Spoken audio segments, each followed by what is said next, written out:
la santé mentale, c'est une arnaque. Je t'explique pourquoi. Lorsque tu passes par une phase difficile, lorsque tu n'as vraiment pas de motivation, alors tu es paresseuse, alors tu es une personne pessimiste. Et être en bonne santé mentale, c'est avoir la capacité de te relever lorsque tu tombes. Et hello mes précieuses et bienvenue sur Devenir féminine. Ici, nous parlons de tous les aspects de la féminité, de l'élégance et de la santé féminine. Alors mes précieuses, aujourd'hui, nous allons parler d'un sujet que l'on entend un peu de partout, la santé mentale par-ci, la santé mentale par-là. Et en fait, personne ne sait exactement c'est quoi la santé mentale. Et dans la plupart des cas, les gens ne prennent conscience de l'importance de la santé mentale que lorsque les dégâts sont déjà causés. Beaucoup de personnes parlent de santé mentale, mais personne ne s'y intéresse réellement. Personne ne prend vraiment la peine, de mettre vraiment les mots sur les mots, de mettre les mots sur les mots. Plusieurs femmes souffrent en silence et c'est parfois difficile d'en parler, c'est parfois difficile de demander de l'aide, c'est parfois difficile de trouver de l'aide dans notre société où tout va très vite et tout va de travers en fait. Alors, cette vidéo, c'est pour toi, ma précieuse, si tu te poses des questions concernant la santé mentale. Si tu te demandes, mais c'est quoi exactement la santé mentale? Si tu te demandes, mais comment reconnaître les troubles de la santé mentale? Alors, ma précieuse, tu es ici au bon endroit. J'espère que tu es bien installée. Nous entrons dans le vif du sujet. Alors, c'est quoi exactement la santé mentale? La santé mentale, ma précieuse, c'est comment tu te sens en fait à l'intérieur. Contrairement à la santé physique, la santé mentale, c'est quelque chose qu'on ne voit pas directement parfois. Disons, lorsqu'une personne a mal au ventre, ça se voit directement, elle a des signes extérieurs. Et lorsqu'une personne est blessée, par exemple, lorsqu'elle a une blessure à la main, par exemple, ça se voit directement, là, il y a une blessure, là, il faut faire quelque chose, là, cette personne souffre. Si cette personne crie de douleur, alors tout le monde sera d'accord. Voilà, que la blessure vraiment fait mal et qu'elle a besoin d'aide, d'accord? Contrairement à cela, la santé mentale, c'est quelque chose parfois qu'on ne voit pas à l'extérieur en fait. Une personne qui souffre des troubles de la santé mentale, parfois elle-même ne s'en rend pas compte, parfois les personnes autour ne s'en rendent pas compte, parfois c'est tellement banalisé en fait. Et plusieurs femmes n'ont pas vraiment reçu une éducation concernant la santé mentale. Car que ce soit à l'école, que ce soit à la maison, lorsqu'on parle de santé, plusieurs personnes se limitent uniquement aux symptômes physiques, à ce qu'on peut voir, d'accord? Alors, la santé mentale, ma précieuse, c'est comment tu te sens à l'intérieur de toi. La santé mentale, c'est ton équilibre intérieur en fait. Il y a plusieurs facteurs qui entrent en compte lorsqu'on parle de santé mentale. Ce sont entre autres tes pensées, tes émotions, comment tu réagis, tes prédispositions génétiques aussi, malheureusement ou alors heureusement, ta capacité à ressentir la fatigue mentale, par exemple, lorsque tu es juste épuisé, tu ne sais pas pourquoi, tu as beau dormir, mais tu es toujours épuisé. Alors, ma précieuse, c'est aussi un signe, c'est aussi un message que ta santé, que ton corps te renvoie sur ce que tu dois tenir compte concernant ta santé mentale. La santé mentale, c'est aussi comment tu réagis au stress, ma précieuse, d'accord? Alors, j'espère que ces détails te permettront à peu près de percevoir tout ce qui interagit lorsqu'on parle de santé mentale. Car comme je l'ai dit tantôt, la santé mentale, vraiment, c'est un mélange de plusieurs choses en fait. La santé mentale, contrairement à la santé physique, c'est parfois complexe à détecter, c'est parfois complexe à comprendre. Et contrairement à la santé physique, en ce qui concerne la santé mentale, tu es vraiment l'actrice, je le dirais, l'actrice principale lorsqu'il s'agit de santé mentale. Car personne d'autre que toi, ma précieuse, ne pourra vraiment venir t'aider concernant ta santé mentale. On aura beau faire des choses à l'extérieur, en fin de compte, ma précieuse, c'est toi qui donnes ton go, c'est toi qui prends l'élan, c'est toi qui décides à la fin de la journée. Alors, être en bonne santé mentale, ma précieuse, ne veut pas dire être heureuse tout le temps. Avec tout ce qui se dit sur les réseaux sociaux, avec tout ce qui se passe sur Internet, on a l'impression qu'il y a des personnes qui sont toujours heureuses, il y a des personnes qui sont hyper fortes, elles n'ont pas de problème, elles n'ont pas de haut et de bas, elles n'ont pas de problème de santé mentale, elles ne sont pas stressées, ou alors elles ont des super pouvoirs pour guérir de ce qui pourrait venir entraver leur santé mentale. Voilà. Lorsqu'on regarde tout cela, ma précieuse, alors la santé mentale, c'est une arnaque. Je t'explique pourquoi. La santé mentale, ma précieuse, de la manière dont elle est présentée par les personnes sur les réseaux sociaux, c'est déjà, oui, lorsque tu passes par une phase difficile, lorsque tu n'as vraiment pas de motivation, alors tu es paresseuse, alors tu es une personne pessimiste et ainsi de suite. Non, ma précieuse, être en bonne santé mentale ne veut pas dire être heureuse tout le temps. Être en bonne santé mentale veut dire pouvoir traverser les hauts et les bas de la vie sans t'effondrer terre à terre, ma précieuse. Être en bonne santé mentale, c'est avoir la capacité de te relever lorsque tu tombes. Et oui, ma précieuse, tu vas tomber, d'accord? La vie est faite de haut et de bas, ma précieuse. Et ce qui fait la différence, en fait, ma précieuse, c'est ta capacité à trouver en toi les ressources nécessaires pour te relever lorsque tu tombes. D'accord, ma précieuse? Il est aussi important de préciser que parfois tu auras besoin d'aide pour te relever lorsque tu tombes. D'accord, ma précieuse? Et comment demander cette aide, ma précieuse? Comment recevoir et accueillir cette aide? Nous en parlerons dans les prochaines parties de cette vidéo. Alors, avant de continuer, j'aimerais d'abord partager avec toi quelques troubles fréquents de la santé mentale chez les femmes. Alors, la santé mentale, c'est un domaine assez vaste. Et comme je l'ai dit plus haut, il y a plusieurs facteurs qui entrent en jeu. Il y a les émotions, les pensées, le stress et même aussi la génétique. D'accord, ma précieuse? Et il y a aussi les traumatismes de l'enfance. Alors, dans notre société actuelle, avec le capitalisme, avec le féminisme, avec les réseaux sociaux, avec ce qu'on vend sur les réseaux sociaux et tout, les femmes sont particulièrement exposées à certains troubles qui sont causés notamment par une charge émotionnelle élevée, les pressions sociales, les traumatismes de l'enfance, les violences psychologiques et physiques sur les femmes et les changements hormonaux dans le corps d'une femme.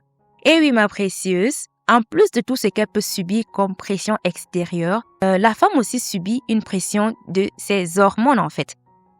Certaines femmes sont très sensibles aux changements hormonaux dans leur corps durant le cycle menstruel, par exemple, et pourtant d'autres ne sont pas si sensibles à cela. D'accord? Alors, ceci veut dire chacune doit vraiment analyser son cas personnel. Comme je l'ai dit plus haut, la première actrice, ma précieuse, pour vraiment trouver ton équilibre mental, c'est toi, ma précieuse. Tu auras bien sûr besoin d'aide à certains moments, mais à la fin de la journée, ma précieuse, la personne qui décide, c'est toi en fait. D'accord? Alors, quels sont les troubles les plus fréquents chez la femme, les troubles de la santé mentale? Je vais d'abord essayer ici d'énumérer et ensuite nous entrerons dans les détails. D'accord? Alors, l'anxiété, d'abord ma précieuse, l'anxiété, c'est par exemple lorsqu'une femme s'inquiète excessivement pour tout et rien, être toujours dans un état de peur, voilà, des peurs irrationnelles, la difficulté aussi à se détendre, être toujours tendu, avoir toujours l'impression que quelque chose de mal va se passer, des pensées qui tournent en boucle dans la tête, des pensées très souvent irrationnelles, des symptômes aussi comme des palpitations ou alors l'hyperventilation, lorsque l'anxiété te donne l'impression que tu n'arrives plus à avoir assez d'air et que tu commences à respirer très rapidement. Voilà, c'est ça, l'hyperventilation, d'accord? Et tout cela aussi engendre des troubles du sommeil, des difficultés à se reposer, d'accord? Alors, un autre trouble très fréquent chez les femmes, c'est la dépression. On entend aussi très souvent parler de dépression par-ci, dépression par-là. Et on entend beaucoup de personnes dire oui, aujourd'hui je suis déprimée et ainsi de suite. Mais c'est quoi exactement la dépression? Je reviendrai sur la dépression dans la prochaine partie de cette vidéo. D'accord? Alors, nous continuons avec le troisième trouble fréquent chez les femmes. Ce sont les troubles de la personnalité.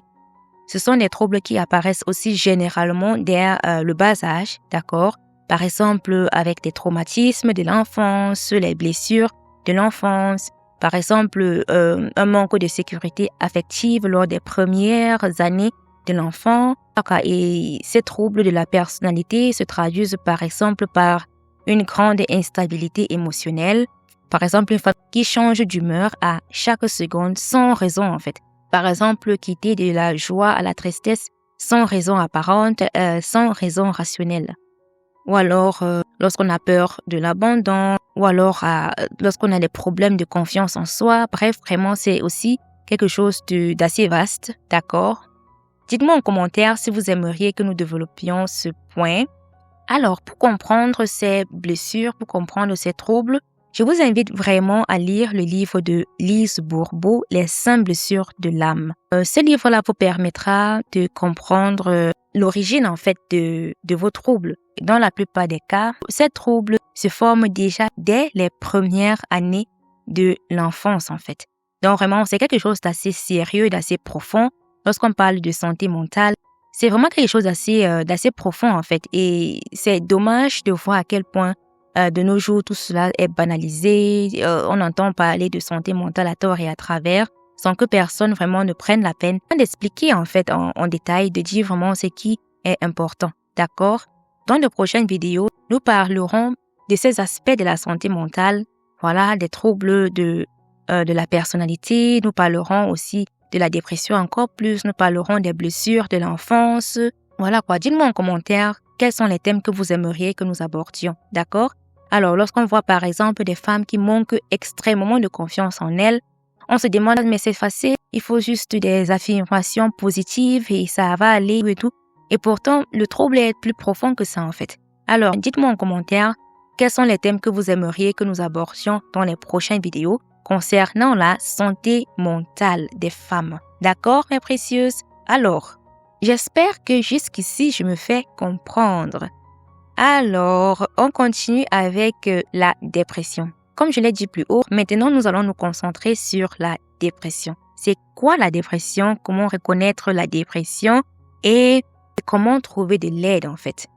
Alors, la dépression, pour faire simple mes précieuses, c'est lorsqu'une personne manque d'élan vital. C'est lorsqu'une personne en fait manque de motivation pour les choses du quotidien en fait. Plusieurs personnes disent oui, je suis déprimée et tout lorsqu'elles sont tristes, mais il faut différencier la dépression de l'état dépressif. L'état dépressif, c'est quelque chose de passager lorsque quelqu'un passe par un moment de tristesse, un moment de nostalgie, et voilà, c'est normal, ça passe et tout. Et pourtant, la dépression, c'est vraiment une maladie en fait. C'est vraiment, imaginez cet état dépressif, mais sur un long terme. D'accord? C'est-à-dire la personne est dans cet état dépressif sur plusieurs semaines, voire plusieurs mois.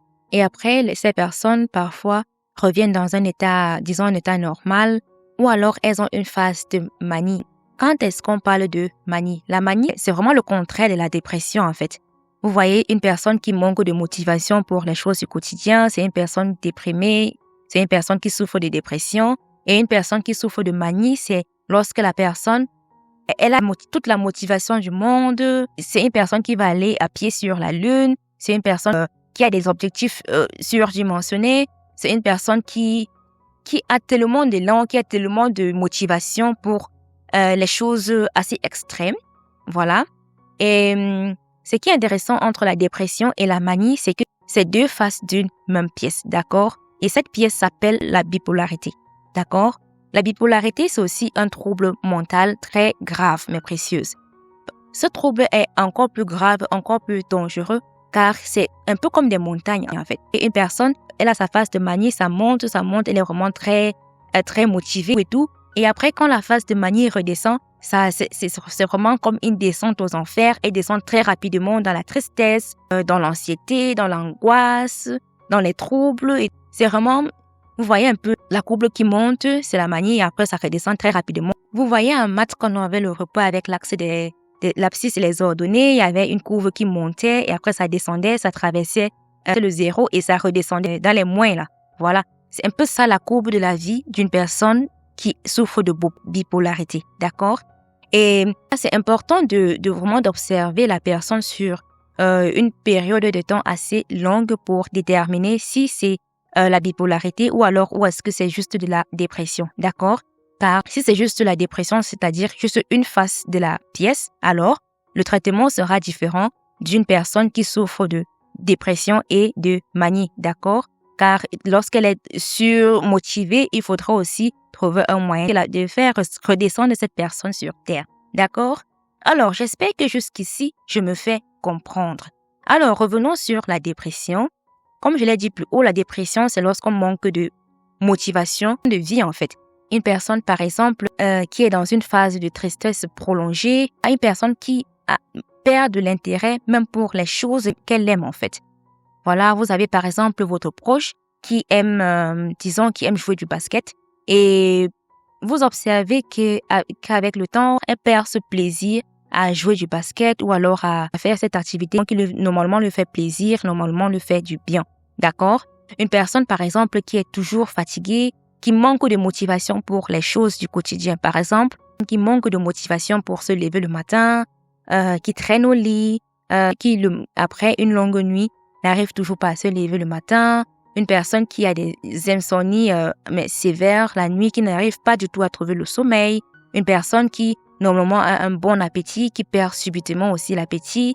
Voilà quoi, c'est un ensemble de remarques comme ça qui parfois passent inaperçues et pourtant sont très très importantes pour déterminer si une personne souffre de dépression. D'accord? Et parfois, ces personnes-là même ne comprennent pas, ne perçoivent pas que leur état est en train de se détériorer. Dans le pire des cas, vous voyez une personne qui commence à avoir des pensées, des pensées suicidaires. D'accord? C'est un peu comme une sorte de cercle vicieux. Et parfois, lorsque ces personnes-là se rendent compte que leur état est en train de se détériorer, elles commencent à développer de la culpabilité. En fait, ça entretient ce manque de motivation, de sens de vie, en fait. D'accord? Alors, mes précieux, il est aussi important pour chacun de nous de pouvoir soi-même faire son introspection. Comme je l'ai dit plus haut, c'est normal de passer par un état dépressif. Voilà, lorsqu'on passe, par exemple, un moment de tristesse et tout. Mais il est important de faire son introspection, de se demander est-ce que c'est juste un état qui passe ou alors est-ce que c'est quelque chose qui se prolonge sur le long terme? Est-ce qu'il y a des choses qui causeraient cet état, qui causerait le prolongement de cet état dépressif? Il y a des questions qu'on peut se poser à soi-même, en fait, pour pouvoir déterminer ça pour soi. Et il est aussi important d'observer les personnes autour de soi, des personnes qui, normalement, ont un bon entrain, des personnes qui sont normalement motivées, qui ont normalement une joie de vivre, en fait, et qui, au cours des semaines, par exemple, ou alors au cours des mois, se renferment sur elles, sont négligées. Par exemple, des femmes qui sont normalement très coquettes et qui, au cours de plusieurs mois, commencent à se négliger, ne prennent plus soin d'elles, manquent de motivation, voilà, pour se brosser les dents, par exemple. Parfois, c'est juste des choses assez banales comme ça, en fait. Et pourtant, la personne souffre, en fait, et la personne crie intérieurement à l'aide, en fait.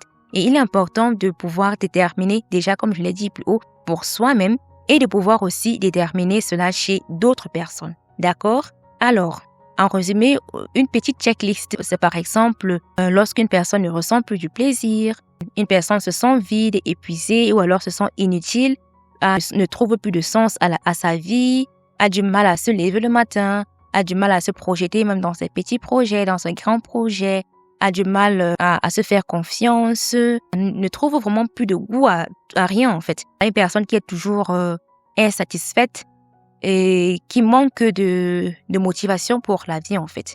J'espère que jusqu'ici, je me fais comprendre. Alors, quels sont les principaux types de dépression? Ici, nous allons différencier la dépression majeure de la dépression légère ou modérée. Il existe aussi une autre forme de dépression qui est parfois très banalisée, c'est la dépression postpartum. Plusieurs femmes, après leur accouchement, commencent à se sentir épuisées, ne savent pas comment s'y prendre dans leur nouveau rôle de maman, ont du dégoût par rapport à leur corps, ont du dégoût par rapport à l'enfant, n'ont vraiment plus de force pour s'occuper de l'enfant. Et parfois on dit oui, mais c'est une mauvaise femme, c'est une mauvaise mère et tout et tout. La société est toujours prête à juger en fait, à condamner. Et pourtant ces femmes-là, ce sont des femmes qui sont en train de crier à l'aide en fait. Et malheureusement, des personnes qui souffrent de ce genre de troubles, de la dépression et d'autres troubles mentaux seront très souvent stigmatisées dans la société, seront très souvent pointés du doigt, seront très souvent accusés, en fait, seront très souvent rendus coupables par la société. D'accord? Des personnes qui souffrent de troubles mentaux sont des personnes aussi généralement qui demandent de l'aide, qui crient à l'aide, en fait. Même si elles ne le disent pas verbalement, ces personnes, ce sont des personnes qui crient à l'aide. Alors, la dépression majeure, comme son nom le dit, c'est une dépression intense et persistante. Une dépression qui s'étend sur le long terme. Et une dépression légère ou modérée, c'est une dépression plus subtile en fait, plus discrète. Et ça peut aussi être une dépression qui s'étend sur le long terme et qui est très difficile à détecter en fait. Et cela n'empêche les conséquences graves que cette forme de dépression peut avoir dans la vie de la personne concernée et aussi des personnes autour de soi, d'accord? Et très souvent, elle est banalisée et ces personnes sont encore plus stigmatisées dans la société. Alors, une autre forme de dépression qui n'est pas aussi très rare, c'est aussi la dépression saisonnière. Par exemple, on se rend compte qu'en hiver, plusieurs personnes sont déprimées, il fait froid, c'est noir, il y a moins de soleil, il y a moins de vitamine D. Vous voyez un peu. Et c'est une saison pendant laquelle plusieurs personnes sont déprimées juste comme ça, juste à cause du manque de lumière, du manque de vitamine D en fait. Et c'est justement la raison pour laquelle il est conseillé de prendre de la vitamine D, surtout pour celles qui sont en Occident et même aussi pour celles qui sont dans les régions tropicales. Il ne faut vraiment pas négliger cela. Les personnes qui sont dans les régions tropicales aussi ont besoin de vitamine D. D'accord? Pas uniquement en hiver, mais dans toutes les saisons. D'accord? Alors, nous avons défini la dépression, nous avons défini quels sont les types de dépression et j'espère que jusqu'ici, je me fais comprendre. N'hésitez pas de dire en commentaire ce que vous en pensez, de partager avec nous si vous avez des expériences avec la dépression ou alors est-ce que vous avez observé les dégâts causés par la dépression autour de vous. D'accord? Alors, maintenant que l'on connaît comment reconnaître la dépression, il est important de savoir comment demander de l'aide. Et c'est très très important car beaucoup de personnes se disent « mais si tu souffres, il faut dire, il faut parler ». Et pourtant, c'est bien plus difficile que cela en fait. Car c'est d'abord difficile de faire son introspection, de se rendre compte soi-même que quelque chose ne va pas. Et c'est très difficile aussi de demander de l'aide lorsque la société autour de soi nous stigmatise en fait. C'est vraiment très courageux et j'aimerais vraiment féliciter toutes les femmes qui ont pris le courage, qui prennent le courage de parler de leur santé mentale en fait, qui prennent le courage de dire lorsqu'elles sont submergées par la dépression, qui prennent le courage de parler de leurs faiblesses. Car oui, les troubles mentaux sont très généralement classés comme des faiblesses et vraiment, je tiens vraiment à tirer un coup de chapeau à ces femmes-là qui prennent la peine, qui prennent le courage de pouvoir en parler publiquement, de pouvoir édifier d'autres personnes, de pouvoir demander de l'aide, d'accord? Car ce n'est vraiment pas chose acquise. Alors, comment demander de l'aide? Il est important de savoir aussi à qui demander de l'aide. Et je l'ai déjà dit ici, je le redirai et je le redirai toujours. Si vous vous rendez compte que vous êtes submergé, mes précieuses, rapprochez-vous d'un médecin. Rapprochez-vous vraiment de votre médecin. Allez en parler à un spécialiste de la santé. Si vous ne savez pas comment vous y prendre, mes précieuses, alors, vous vous rendez chez votre médecin traitant, d'accord, et vous en parlez avec lui. Votre médecin vous donnera peut-être déjà quelques pistes pour sortir de votre situation, ou alors elle vous donnera une recommandation pour aller chez un psychiatre. Il est très important, mes précieuses, vraiment de traverser cette étape-là. Et je tiens vraiment à faire un disclaimer. Aller chez un psychiatre, ce n'est vraiment pas juste pour des personnes qui sont déjà presque folles ou alors des personnes qui sont folles. D'accord? Aller chez un psychiatre, c'est un acte très courageux en fait. D'accord?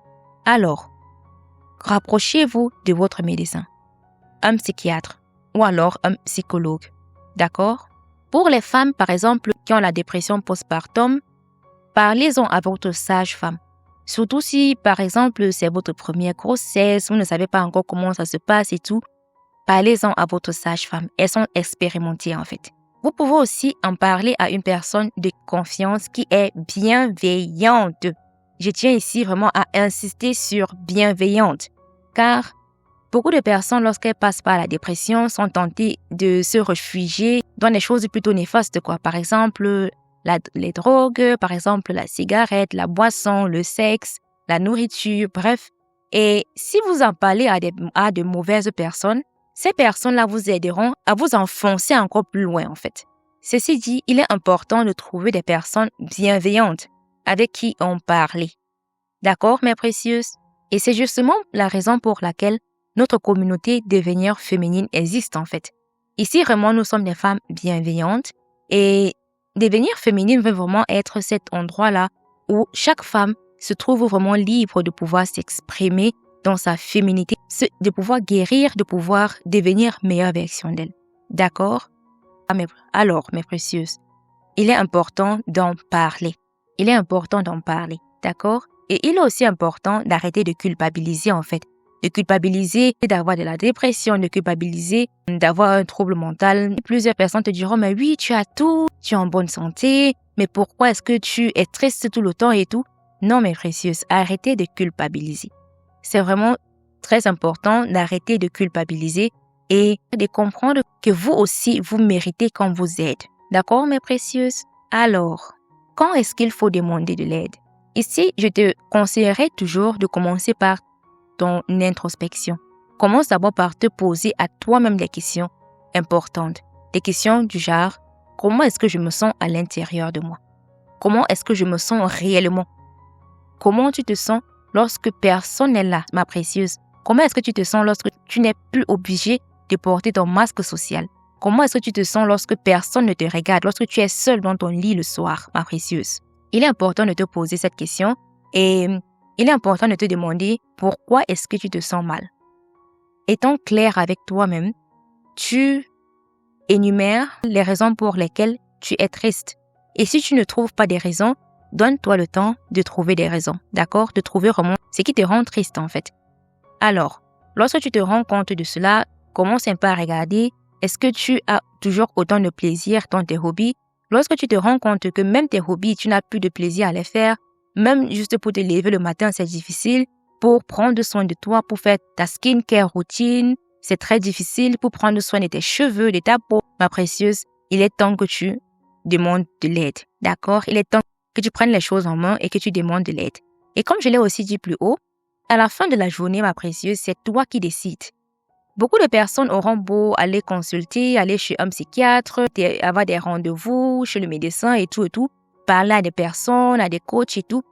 Mais après, elles n'appliquent pas tout ce qu'elles ont reçu comme conseil. Après, elles décident de continuer à se morfondre sur leur sort. D'accord? Plusieurs personnes, malheureusement, se retrouvent dans ce cas. Et c'est dommage, en fait. Car la première étape, ma précieuse, c'est que tu décides de guérir. Et si tu te rends compte que tu n'arrives pas à décider de guérir, ma précieuse, je t'en prie, parle-en à ton médecin. Parle-en à ton psychiatre. Parle-en à ta personne de confiance. D'accord, ma précieuse? Si tu te rends compte que tu as beau recevoir de l'aide, mais tu ne sais pas comment utiliser cette aide-là, ma précieuse, je t'en prie. Et vraiment là, je t'en prie, ma précieuse, parle-en. Il est très important d'en parler. D'accord, ma précieuse? Lorsque tu commences à en parler, tu te rends compte aussi qu'il y a un poids, en fait, qui se décharge de tes épaules. D'accord? Alors, comment accueillir de l'aide sans culpabiliser? Dans une société où on prône les femmes fortes et indépendantes, les femmes qui n'ont pas besoin d'un homme, lorsqu'on parle de l'indépendance financière, plusieurs femmes ont de plus en plus de mal à recevoir de l'aide. Parce qu'elles se disent, oui, mais je suis forte, j'y arriverai seule, d'autres personnes vont plus mal que moi, je n'aimerais pas déranger les autres. Ce sont des excuses qui ne t'aident vraiment pas à avancer. D'accord? Accepte le fait que tu as besoin d'aide. J'aimerais te rappeler que ta souffrance est légitime en fait. Toi aussi, tu mérites de recevoir de l'aide. Tu n'as rien à prouver à personne, ma précieuse. Tu mérites qu'on prenne soin de toi, ma précieuse. D'accord? Alors, ma précieuse, si tu ressens le besoin de te faire aider, ma précieuse, c'est qu'il est temps vraiment de prendre soin de toi, de prendre soin de ta santé et ainsi de prendre soin de ta féminité. Je ne peux parler de féminité sans parler de santé mentale. Car une femme réellement épanouie dans sa féminité, c'est une femme qui a aussi trouvé son équilibre en fait, son équilibre intérieur. Je l'ai déjà dit ici plusieurs fois. Une femme blessée blesse en fait. Une femme blessée ne peut pas réellement être dans son énergie féminine, car elle ne pourra pas vraiment rayonner, elle ne pourra pas vraiment refléter l'amour en fait. Comme le dit le dicton, même la plus belle femme du monde ne peut donner que ce qu'elle a. Une femme qui est blessée ne pourra donner que blessure en fait. Ceci dit, il est important d'accepter de recevoir de l'aide, d'accepter de vouloir guérir de ses blessures. De la même manière que devenir féminine, c'est un processus qui dure toute une vie. Guérir de ses blessures, trouver son équilibre mental et physique, c'est aussi un processus qui dure toute une vie. Car la vie est faite de haut et de bas, et à plusieurs moments, ma précieuse, tu tomberas. Le plus important ici, ce n'est pas de ne pas tomber, ma précieuse, mais de te relever lorsque tu tombes. Et ceci dit, ma précieuse, tu dois vraiment toujours prendre la décision au fond de toi de te relever et aussi d'accepter parfois que tu auras besoin d'aide pour te relever. Alors, ma précieuse, je tiens vraiment à te dire, ta santé mentale, ta vie compte, ma précieuse. Ta vie compte, ma précieuse. Prendre soin de ta santé mentale, c'est honorer la femme que tu es aujourd'hui et celle que tu deviens. Alors, ma précieuse, j'aimerais te dire, si tu traverses une période difficile, sache que tu n'es pas seule, d'accord? Il existe toujours des solutions, des personnes professionnelles, des professionnels de la santé et des chemins de guérison. Et devenir féminine est là pour t'accompagner sur ton chemin vers ton épanouissement. Je te dis à tout de suite dans notre prochaine vidéo. Bye bye!